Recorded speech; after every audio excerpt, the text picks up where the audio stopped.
जय हिंद दोस्तों, स्वागत है आपका आपके अपने परिवार में। काफी समय से आप सभी लोग इंतजार कर रहे थे सीजीएल के नोटिफिकेशन को लेकर के। और इस नोटिफिकेशन ने काफी सारे डाउट्स को क्लियर किया है। वैकेंसी से लेकर आपका एक तरीके से कट ऑफ कितना जाएगा वो भी थोड़ा क्लियर होता चला गया है वैकेंसी के आधार पर। साथ में बात करें कि क्या प्री क्वालिफाइंग होगा या फिर प्री जो होगा उसका मेरिट बनेगा, वो भी क्लियर हो चुका है। डबल एओ के पोस्ट के बारे में कि क्या ये पोस्ट रहेगी या खत्म हो चुकी है, वो भी क्लियर हो चुका है। तो तमाम तरह की सारी बातें जो है वो हम इस वीडियो में बताने वाले हैं। इस वीडियो को देखने के बाद में ही आप अपना फॉर्म भरिएगा। इसीलिए वीडियो को शुरू से लेकर के लास्ट तक आपको देखना है ताकि कोई गलती ना हो और बाद में आपको कोर्ट कचहरी के चक्कर ना लगाना पड़े, बाद में एसएससी के चक्कर ना लगाना पड़े उनके आगे हाथ। हाँ, इसी वजह से वीडियो को लास्ट तक देखना बहुत। तो जैसे कि आपको पता है कि ग्रेजुएशन जब आप कर लेते हैं उसके बाद में सभी सरकारी नौकरियों में सबसे प्रतिष्ठित सरकारी नौकरी जो होती है वो यूपीएससी और उसके बाद में जो है एसएससी। और एसएससी में भी सबसे बढ़िया कौन सा है? तो आपकी सीजीएल यानी कंबाइंड ग्रेजुएट लेवल की है। ये परीक्षा मेरे भाई जो वही लोग दे सकते हैं जो कम से कम ग्रेजुएट के पोस्ट पर है। आगे भी अगर आपने और भी डिग्री की हुई है तो कोई दिक्कत की बात नहीं है, लेकिन मिनिमम क्वालिफिकेशन इसके लिए जो है वो ग्रेजुएशन। अभी एसएससी के वेबसाइट पर इसका नोटिफिकेशन आया और नोटिफिकेशन के बाद में पूरे नोटिफिकेशन का सार हमने इन 12 बिंदुओं से पूरा समझाने की इस वीडियो।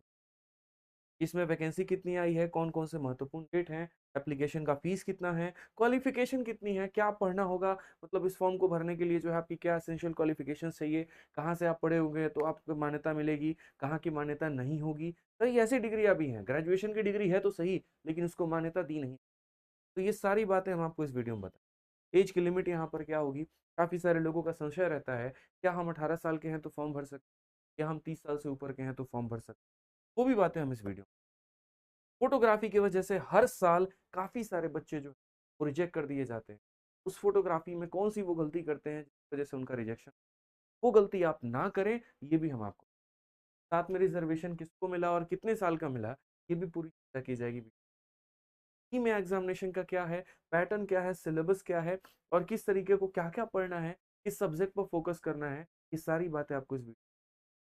और कितने नंबर लाने पर आपको कौन सा पोस्ट मिलेगा, डिपार्टमेंट कौन सा मिलेगा, वो भी हम। तो शुरुआत करते हैं जनाब सबसे पहले वैकेंसी, क्योंकि चाहत बस यही होती है कि वैकेंसी कितना है, ये तो बताओ, नौकरियां कितनी हैं कि हम तैयारी करें। मतलब ऊँट के मुंह में जीरे के बराबर वाली वैकेंसी या फिर थोड़ी अच्छी खासी है जिसको देख करके मन में लालच। तो इस बार जो वैकेंसी आई है वो काफी अच्छी वैकेंसी है, 17,770। और थोड़े कंपैरिजन के लिए हमने आपको लास्ट के 2 ईयर का भी जो है डेटा दिया है। 2022 में सीजीएल के इतिहास में अब तक की सबसे ज्यादा वैकेंसी थी 36,012। और इसी वजह से अलग अलग एग्जाम्स की तैयारी कर रहे बच्चों ने भी इसमें फॉर्म भरा था, जैसे कि यूपीएससी, बैंकिंग और बाकी परीक्षा। उसके बाद अचानक से काफी ड्रॉप हुआ, आपको ये लगेगा, बल्कि ऐसा नहीं है। हर बार सीजीएल की जो वैकेंसी होती है वो 8,000 से 10,000 के बीच में होती है। तो वापस से अपने औकात पे आ गया, ठीक है, 2023 में। इसके कारण इसमें सिर्फ उन्हीं बच्चों का सिलेक्शन हो पाया जो 2022 में कट ऑफ पे रह गए थे, बॉर्डर पे रह गए थे, या जो रिपीटर थे। यहाँ इसमें फ्रेशर लोगों को काफी कम मौका। क्यों? क्योंकि जो यहाँ पर जाकर के बॉर्डर पे रुक चुके थे वही इनकम वैकेंसी में फाइट कर। होता भी है, बड़ी वैकेंसी के बाद में जो उसका असल असर पड़ता है वो छोटी वाली वैकेंसी, ठीक है। अब ये जो 2024 का पेपर है इसमें फ्रेशर लोगों को थोड़ा अच्छा खासा मौका मिल जाएगा, जो यहाँ रिजेक्ट हो गए थे और साथ में जो तैयारी अपनी शुरू। तो एक 17,000 एक अच्छी खासी वैकेंसी। सबसे अच्छी एक और बात बताऊं तो इस बार इंस्पेक्टर पोस्ट की जो वैकेंसी है वो ज्यादा है। और ये कहने को तो 36,000 था, लेकिन सीएचएसएल का सारा वैकेंसी उठा के किसमें डाल दिया, ये ऐसे कल। लेकिन इस बार आप जैसे एक्साइज इंस्पेक्टर देखो और बाकी पोस्ट देखो, उसकी वैकेंसी ज्यादा है। और ये एक अच्छी खबर है, अच्छी बात कि उसकी जो सैलरी होती है। अब बात आता है ये फॉर्म भरने के डेट करके कि कब से कब तक आप फॉर्म भर सकते हैं। तो देखिए, एक महीना पूरा मिला है आपको, 24 जून से लेकर के 24 जुलाई तक फॉर्म भरने का, और वो भी रात के 11 बजे तक। लेकिन आप 24 तक वेट मत कर, आप कोशिश करना कि अभी जो है विंडो खुला है, आप अभी फॉर्म भर दो, क्योंकि आखिरी के 2-3 दिन वेबसाइट काम नहीं करता और एसएससी साफ हाथ खड़ा कर देता है, भैया हमारी जिम्मेदारी नहीं, हमने तो पहले ही कहा था, 1 महीने दिया था, तुम फॉर्म भर लेते, तुम हमारे दरवाजे पे क्यों है, हम नहीं जानते तो कौन हो। मतलब वो आपको एंटरटेन ही नहीं करेंगे। आप मेल कर लो, फोन कर लो, कुछ भी कर लो, वो मानेंगे ही नहीं आपकी बात को लेकर के। वो एक्सेप्ट ही नहीं करेंगे कि हाँ भैया हमारा वेबसाइट काम नहीं कर रहा। बहुत रेयर केस होता है, उसको लेकर के नहीं चलो तो बेहतर है। इसीलिए फॉर्म भर लो वीडियो देखने के बाद में, वो ज्यादा सटीक है आपके लिए, ठीक है। सर्वर काम नहीं करे तो रात में फॉर्म भर लिया करना। और एक चीज और, साइबर कैफे वाले के भरोसे मत। गड़बड़ कर दिया तो बाद में भुगतोगे तुम मेरे। एक एक जानकारी खुद से पढ़ना, सारी चीजें खुद से देखना। अगर फॉर्म भरने में कोई गलती भी हो गई है, कोई बात नहीं, प्रिंट आउट निकालो, सारी चीजों को चेक करो, और दोबारा से विंडो मिलेगा यहाँ पर आपको चेक करेक्शन करने के लिए। और वो विंडो होगा आपका यहाँ पर 10 अगस्त और 11 अगस्त। जो भी गलतियां आपने फॉर्म भरते वक्त में की है उसमें यहाँ समझ के बात को लेकर के तो कंप्लीटली डिपेंडेंट मत होना साइबर कैफे। ठीक है। अब बात आती है परीक्षा कब होगी इसकी। तो टियर 1 का जो पेपर होगा वो सितंबर से लेकर के अक्टूबर तक होगा। ऐसा है कि अगर 20 दिन हुए तो इसके 5 दिन 15 दिन कुछ ऐसे मतलब चलेंगे। पूरा 2 महीना 60 दिन नहीं चलेगा। ज्यादा से ज्यादा इसका जो पेपर होगा वो 20 से 25 दिनों के अंदर में निपट जाए। ठीक है, 20 दिन बहुत मैक्सिमम होते हैं। उसके बाद अगर हम बात करें मेंस की परीक्षा, तो मेंस की परीक्षा एक दिन होती है, और बहुत इमरजेंसी रहा तो हो सकता है कि यहाँ 2 दिन। और ये होगा आपका दिसंबर में 2024। तो ज्यादा गैप इस बार मिला नहीं है। मात्र 1.5 महीने के अंदर में आपको अपने आप को मेंस के लिए प्रिपेयर करना है। अब ये कहने के लिए है कि 1.5 महीने में मेंस प्रिपेयर करना है, वास्तव में प्रिपरेशन तो आज से ही शुरू हो चुकी है। 1.5 महीने में तो जो हो पाएगा वो रिवीजन ही कर पाओगे, इससे ज्यादा कुछ और नहीं कर पाओगे मेरे। ठीक है। अब बात आती है फीस को लेकर के, तो भैया सरकारी नौकरी का फॉर्म भर रहे हो, पैसा तो कम ही होगा यहाँ पे। और सीजीएल है तो बिल्कुल कम होगा, 100 रुपए के अंदर में आप फॉर्म भर सकते हो। और जनरल हो, ओबीसी हो या फिर ईडब्ल्यूएस हो, उनके लिए 100 रुपए। SC ST PH के लिए मेरे भाई 0 रुपए। और सभी कैटेगरी के फीमेल के लिए 0 रुपए का कोई भी चार्ज, कोई भी शुल्क यहाँ पर। ठीक है। अब उसके बाद बात आता है एजुकेशनल क्वालिफिकेशन को लेकर। जैसे मैंने कहा ना, काफी ऐसी डिग्रियां होती हैं जिनकी मान्यता नहीं होती है। तो आप ऐसे समझ करके चलिए किसकी मान्यता नहीं होती। अगर आपने इंजीनियरिंग किया है और वो भी रेगुलर नहीं किया है, आपने कहीं से डिग्री ले ली कि हाँ भैया ठीक है ये हमारी इंजीनियरिंग की डिग्री है, और रेगुलर नहीं है, मतलब आपने करस्पॉन्डेंस के आधार पर कर लिया, तो उसको नहीं माना जाता। मेरे सामने डॉक्यूमेंट वेरिफिकेशन, एक लड़के का जो डॉक्यूमेंट है वो रिजेक्ट इस बात पर हो गया था कि उसने इंजीनियरिंग जो है वो रेगुलर नहीं की। ठीक है। तो कुछ ऐसे कोर्सेज होते हैं जो अगर आप रेगुलर फॉर्मेट में नहीं किए होते हैं, तो उस आधार पर जो है आपको मान्यता नहीं मानी जाती। बाकी अगर आपका लोकल इंस्टीट्यूट है, लोकल यूनिवर्सिटी है, वो भी नहीं माना जाए। जो एक रिकॉग्नाइज यूनिवर्सिटी है ना, वहां से यहाँ पर जो है आपकी मान्यता। अगर हम बात करें यहाँ पर परसेंटेज और मार्क्स को लेकर के, उसका कोई बहुत बड़ा लोचा आपका नहीं है। साफ अक्षरों में यहाँ पर देखिए अलग अलग पोस्ट होते हैं। जैसे जीएसओ होता है, स्टैटिकल इन्विजिलेटर हो गया, और बाकी सारे पोस्ट है। अब जीएसओ के लिए थोड़ी सी क्राइटेरिया बदल जाती है कि बैचलर डिग्री होना चाहिए, कम से कम 60% मार्क जो है 60% नंबर आए आपके मैथ्स में, वो भी 12th क्लास में, या फिर स्टैटिस्टिक्स जो है एक आपका सब्जेक्ट डिग्री में, मतलब ग्रेजुएशन। अगर आप स्टैटिकल इन्विजिलेटर ग्रेड 2, ये एक पोस्ट होता है, थोड़ा सा इसमें एक्स्ट्रा चाहिए होता है, तो इसमें आपको bachelor degree in any subject with statistics as one of the subject, the candidate must have studies statistics, ठीक है, as a subject in all the 3 year of all the 6 semester of the graduation. ठीक है। तो ये एक मतलब fix post है, और उस पोस्ट के लिए पर्टिकुलरली ये फिक्स क्राइटेरिया आपको चाहिए यहाँ पे। ठीक है। बाकी जितने भी इनकम टैक्स हो गए और बाकी सारे पोस्ट हो गए, उनमें कोई टेंशन नहीं है।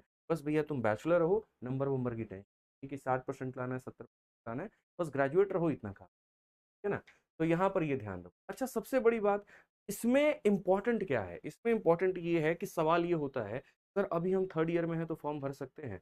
देखो, 1 अगस्त 2024 तक अगर तुम्हारा डेट, मतलब ये रिजल्ट आ गया, अगर आपका इस तारीख तक का डिग्री है तो आपको मान्यता माना जाएगा। और अगर आपको इस तारीख तक का रिजल्ट आपके हाथ में नहीं है तो आपको ग्रेजुएट नहीं माना जाएगा। बेशक आपको आपकी डिग्री जो है, आप घोषित हो गया कि हाँ भैया आप ग्रेजुएशन खत्म हो गया, और 2 तारीख को आपका रिजल्ट आ रहा है, तो वो नहीं माना। ठीक है। तो सारा खेल इस डेट का है। ये डेट बहुत महत्वपूर्ण है आपको। और एज लिमिट भी जो माना जा रहा है वो भी 1 अगस्त को ही माना।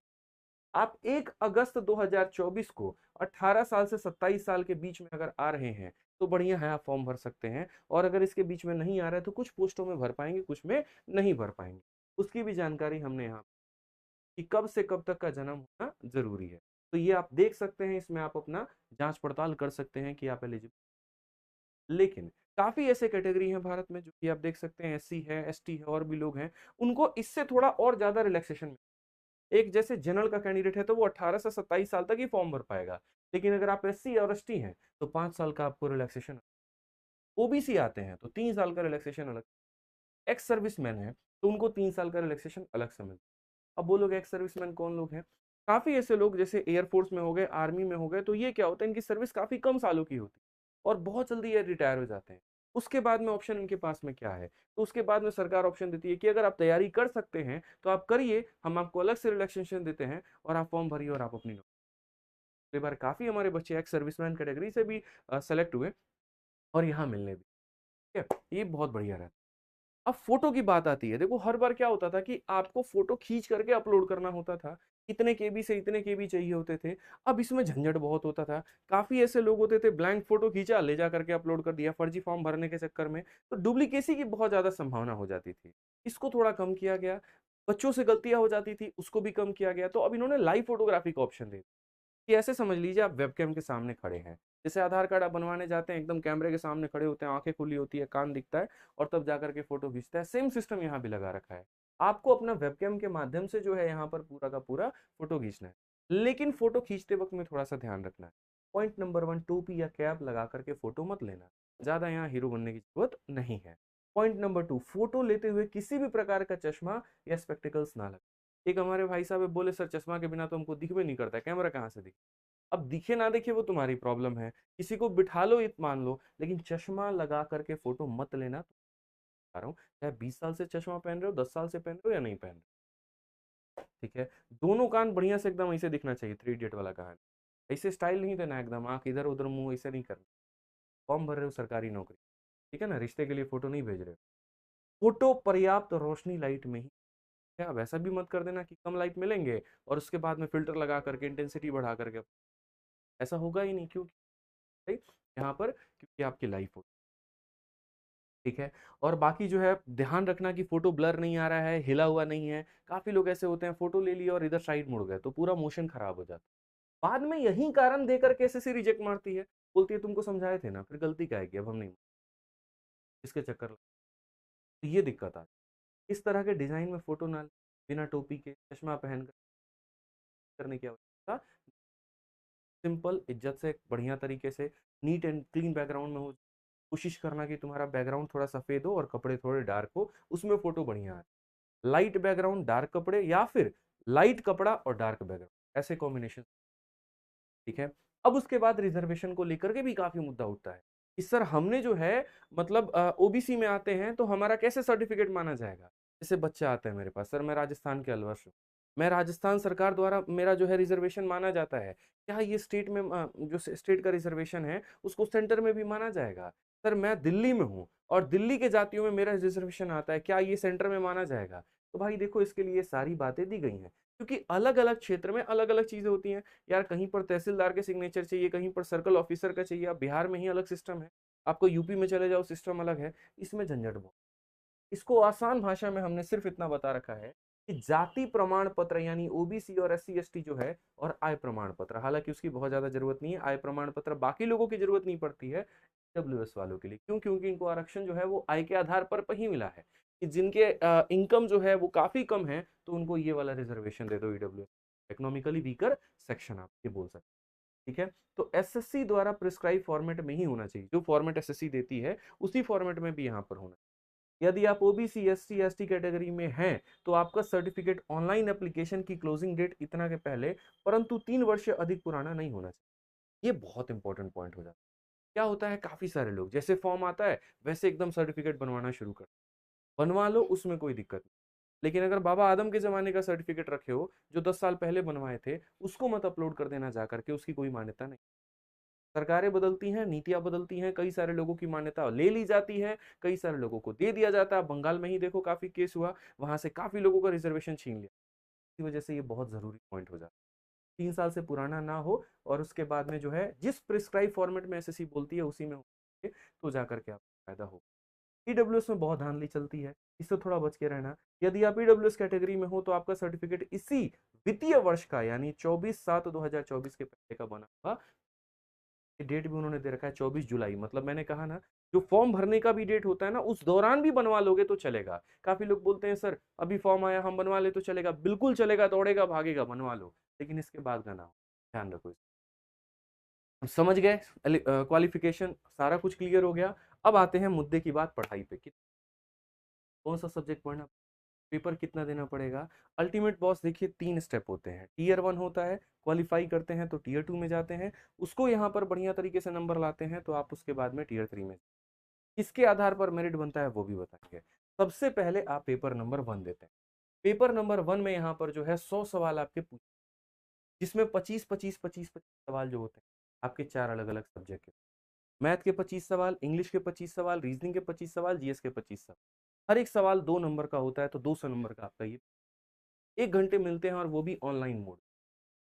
15 मिनट जो है जो फिजिकली हैंडीकैप्ड लोग होते हैं उनको एक्स्ट्रा दे दिया जाता है, ठीक है? और बाकी सभी लोगों के लिए 60 मिनट मिलते हैं और कंप्यूटर पर होता है और सारा क्वेश्चन एक ही साथ आपको दिखेगा। ऐसा नहीं है कि एक खत्म करोगे तो दूसरा आएगा, बिल्कुल भी नहीं। बैंकिंग की तरह इसमें कोई सिस्टम नहीं है कि हर सेक्शन को क्वालिफाई करना है, ना ही सीडीएस वाला कोई झोल है।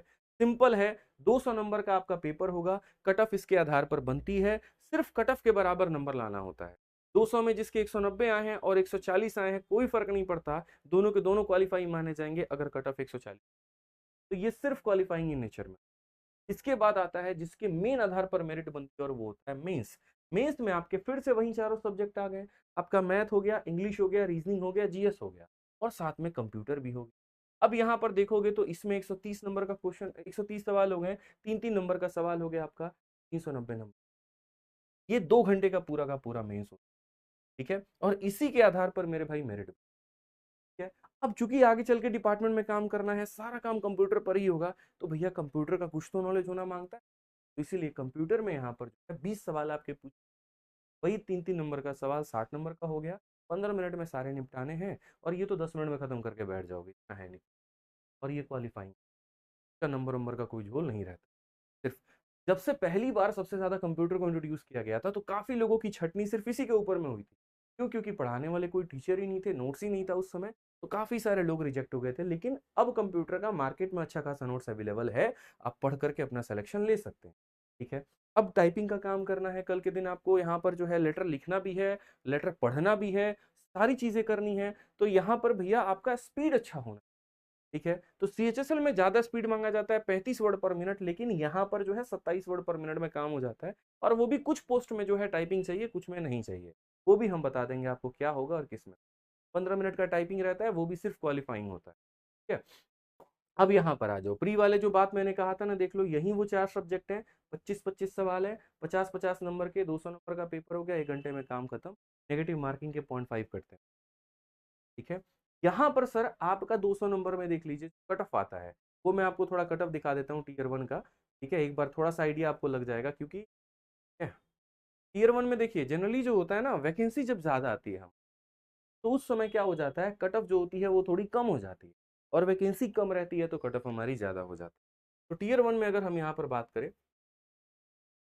ये हमारे पास में टीयर वन का कट ऑफ अगर आप देखोगे ना, तो यहाँ पर सीधा सीधा देखो, 2022 में जब 36,000 वैकेंसी आई हुई थी, तो जनरल का जो कट ऑफ गया था वो 114 गया था, ओबीसी का कट ऑफ भी लगभग बराबर गया था, आप देख सकते हो यहाँ पर। ईडब्ल्यूएस का कट ऑफ 102 था, एससी का कट ऑफ 89, एसटी का कट ऑफ 70। तो 200 नंबर में इतने लाओ, टीयर वन क्वालिफाई, चलो अगले पड़ाव में, ठीक है?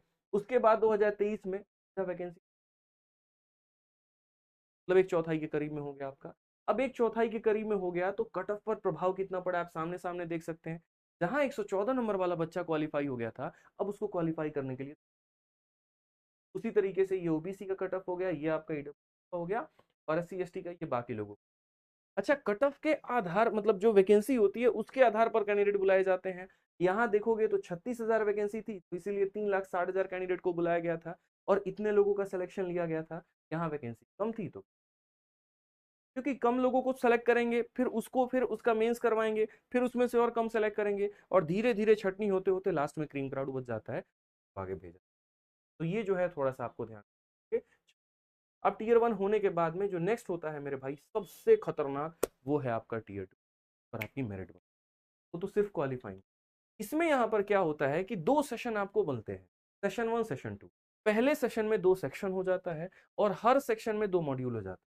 आसान भाषा में इतना, कंप्यूटर पर गए हो, बैठे हो, तुमको 1 घंटा में यहाँ ये 2 पेपर अटेम्प्ट कर, मैथ का और कितने कितने सवाल मिलेंगे, 30-30 सवाल मिलेंगे, 60 मिनट 60 सवाल, हर एक सवाल 3, 90 नंबर का तुम्हारा ये और 90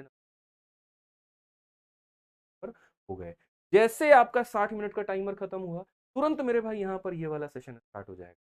इसमें क्या है, 45 सवाल आपके इंग्लिश के होंगे, 25 सवाल आपके जो हैं वो जनरल अवेयरनेस के होंगे, मतलब जीएस के होंगे। ये 135 नंबर का, ये 75 नंबर का।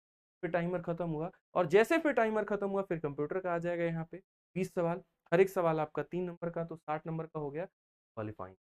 यानी कुल मिलाकर के यहाँ पर ये ऊपर में, ठीक है, इनके आधार पर जो है वो आपका कट ऑफ बन रहा होता है, मैथ, इंग्लिश, रीजनिंग और बाकी कंप्यूटर देखने के लिए।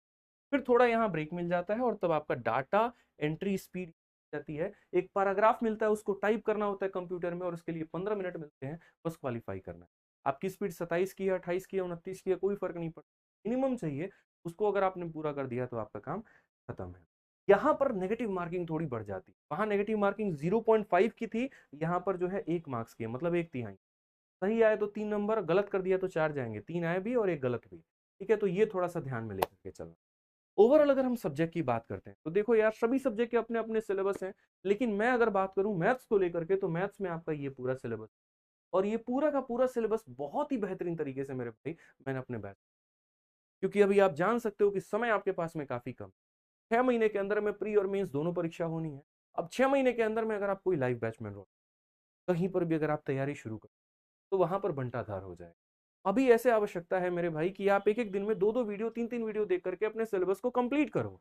ठीक है, और ऐसा बिल्कुल भी नहीं है कि इस 6 महीने में आपका सिलेक्शन नहीं होता। मैं आपसे ये वादा करता हूँ, क्योंकि मैंने जब इंटरव्यू लिया है बच्चों का, वहां पर उन्होंने बताया कि सर जीएस में हम सिर्फ मेन मेन पॉइंट पढ़ के चले गए, मैथ्स में हमने 2-3 बार वीडियो देख ली और इस तरीके से जा करके हम सेलेक्ट।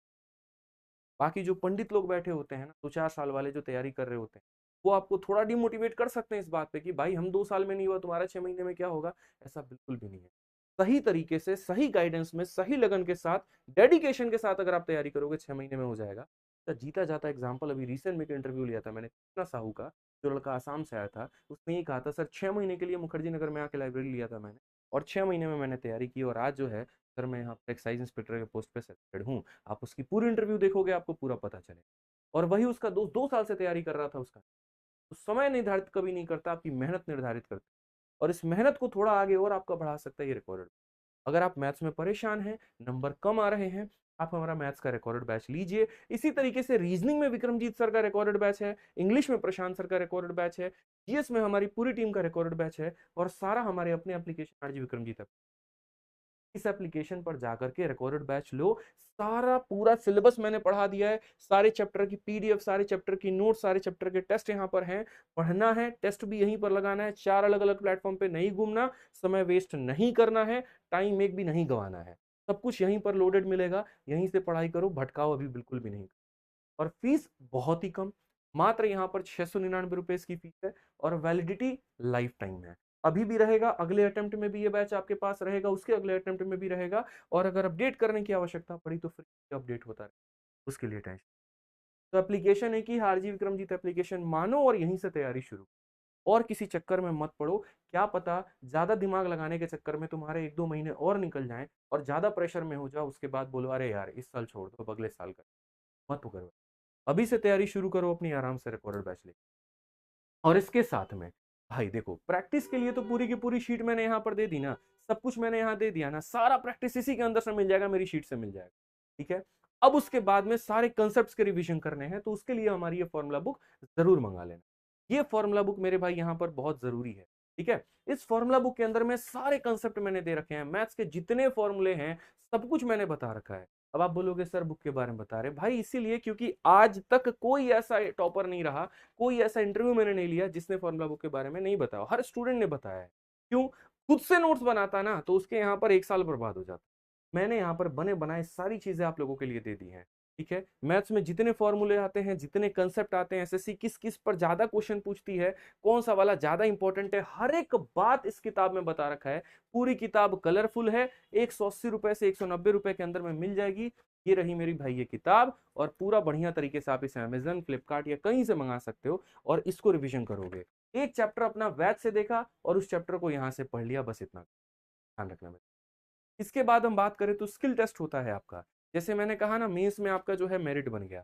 अब उसके बाद देखना यहाँ पर तीसरा वाला जो पॉइंट मैंने बोला था, यहाँ पर डीएसटी, यहाँ जो मैंने कहा था ना आपको, यहाँ पर डीएसटी वाली जो बात बोली थी, section 3 module 3 data entry speed. अब इस डेटा एंट्री स्पीड के बारे में यहाँ समझ लो मेरे, कि डेटा एंट्री स्पीड में आपको क्या करना होता है।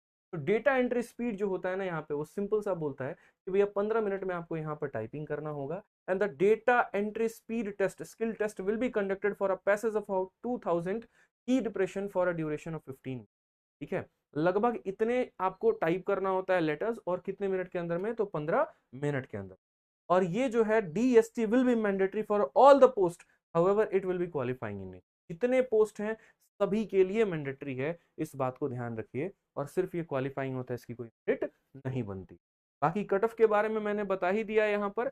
अब इसमें सबसे बड़ा बवाल इस साल क्या है, अगर हम पोस्ट की बात करें मेरे भाई, तो पोस्ट में सबसे ज्यादा बवाल हुआ सीजीएल की सबसे जबरदस्त पोस्ट, डबल एओ पोस्ट, असिस्टेंट ऑडिट ऑफिसर। ये पोस्ट जिसकी नियुक्ति सीधी सीधी राष्ट्रपति के द्वारा होती थी, उसको खत्म। डबल ए इकलौता ऐसा पोस्ट था जो 4800 ग्रेड पे का था, सबसे ज्यादा सैलरी भी थी, और सीधा एक गैजेट ऑफिसर का पोस्ट माना जाता था। गैजेट ऑफिसर की बहुत वैल्यू, आप कोई सर्टिफिकेट भी बनवाते हैं ना, तो उसमें सीधा बोलता है signed from a gazetted officer. और वो पोस्ट अब नहीं आएगा आपका।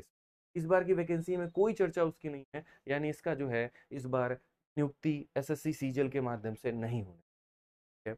अब जो बाकी हमारे हो गए उनके बारे में मैंने आरटीआई की रिप्लाई के माध्यम से अभी टेंटेटिव दे दिया है, क्योंकि आरटीआई की रिप्लाई के माध्यम से 15,350 था, अब ये 17,727 हो गया है। मतलब जो लिखा है उतना तो कंफर्म है, इससे थोड़ा ज्यादा मिलेगा लेकिन कम नहीं मिलेगा। अलग अलग पोस्ट में सबसे जबरदस्त जो है एक्साइज इंस्पेक्टर का आया है 2664, उसके बाद में सीएसएस का आया है 930, और बाकी टैक्स असिस्टेंट के तो हो ही गए यहाँ पे। तो ये बढ़िया तरीके से जो है हमने यहाँ पर सारा पोस्ट वाइज भी वैकेंसी बता रखा।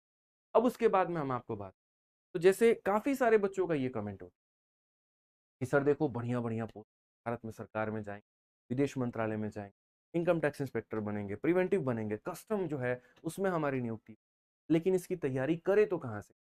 तो बैच के बाद तो मैंने बहुत ही बढ़िया तरीके से बताया कि आरजी विक्रमजीत एप्लीकेशन डाउनलोड करो और वहां से जिस भी रिकॉर्डेड बैच में एनरोल करना है उसमें करके पढ़ाई। लेकिन जब बात प्रैक्टिस की आती है, समय भी आपके पास में कम है, तो ऐसे में आप यहाँ पर प्रैक्टिस कहाँ से करेंगे। तो हमारा सीजल वैरियर का किताब आता है मैथ्स में, सीजल वैरियर का आता है रीजनिंग, सीजल वैरियर का आता है आपका इंग्लिश।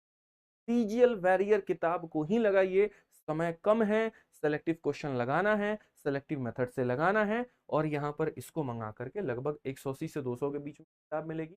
ऑनलाइन मंगाओ और इसकी प्रैक्टिस करो। मोटी किताब के चक्कर में मत पड़ो, देखने में अच्छी लगती है, समय ज्यादा होता तो मैं खुद बोलता मोटी किताब लगाओ, समय ज्यादा नहीं है। आप लोगों के सीजीएल के लिए ही ये सीजीएल वैरियर की किताब बनाई है मैंने, और इसी से सिर्फ आप लोगों को प्रैक्टिस करनी, कम से कम इसको 2 बार लगाओ। ठीक है, कहते हैं ना यहाँ पर कि किसी चीज को ज्यादा चीजें करने की आवश्यकता नहीं है, कि चीज को बार बार करो, वो कॉन्फिडेंस तुम्हारे अंदर में लेकर के आएगी। तो प्रैक्टिस यहाँ, बाकी अपने आधार पर संपूर्ण जानकारी हमने देने की कोशिश की है। कोई भी जानकारी अगर बाकी है तो दोस्त जरूर बता, और अगर आप यहाँ तक पहुंच चुके हो, मेरी इंफॉर्मेशन से सेटिस्फाइड हो, तो दोस्त आप ही का ये चैनल सब्सक्राइब जरूर, सब्सक्राइब करोगे तभी तो और महत्वपूर्ण बातें हम बता पाएंगे, क्योंकि अभी तो सीरियल का माहौल शुरू हुआ है। अभी तो इसके बाद में लगातार 10-15 वीडियोस आने वाले, फॉर्म को लेकर के और काफी छोटी छोटी गलतियों को लेकर के, आरटीआई के रिप्लाई को लेकर के, और अंत तक हमारे साथ नहीं जुड़े। तो ये माहौल अभी शुरू है, सिलसिला अभी शुरू है, गलतियां होने की संभावना ज्यादा है। इसी वजह से आप शुरू से लेकर के अंत तक हमारे साथ जुड़े रहें, और ये चैनल को आज के आज ही सब्सक्राइब कर लीजिए, ताकि आप कोई भी इंफॉर्मेशन आउट ना करें। ठीक है, यहीं पर मैं अलविदा लेता हूं आप लोगों से। बहुत बहुत, कोई भी डाउट होगा कमेंट बॉक्स में जरूर